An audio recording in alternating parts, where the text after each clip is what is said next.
வணக்கம். சரமே இந்த உலகை ஆளுகிறது.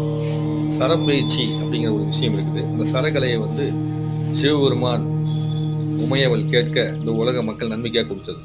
இந்த உலகத்தில் இருக்கக்கூடிய அனைத்து விஷயங்களையும் வெல்லணும் அப்படின்னா நீங்கள் சரப்பயிற்சி செஞ்சீங்க அப்படின்னா உங்களால் வெல்ல முடியும். எந்த சரத்தோடு நீங்கள் இருக்கிறீங்களோ அந்த சரம் உங்களுக்கு நன்மையை கொடுக்கும். அப்படி ஒவ்வொரு நாளுக்கும் ஒவ்வொரு சரத்தை பிரித்து வச்சுக்கிறாங்க. அதில் திங்கக்கிழமை, புதன்கிழமை, வெள்ளிக்கிழமை இந்த நாட்கள்லாம் பார்த்தீங்கன்னா இடகலை சரம் ஓடும். செவ்வாய்க்கிழமை, சனிக்கிழமை, ஞாயிற்றுக்கிழமை இந்த நாட்கள்லாம் பிங்கலை சிரம் ஓடும்.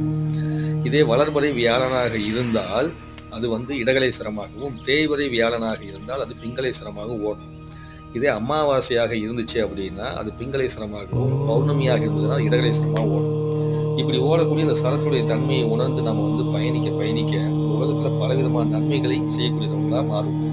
தீமை செய்யணும் என்று ஆசைப்படக்கூடியவர்களோட சரக்கலையை எடுத்துக்கிட்டு பயிற்சி பண்ணாங்கன்னா நன்மை செய்கிறவங்களா மாறிடுவாங்க. முயற்சி பண்ணி பாருங்க.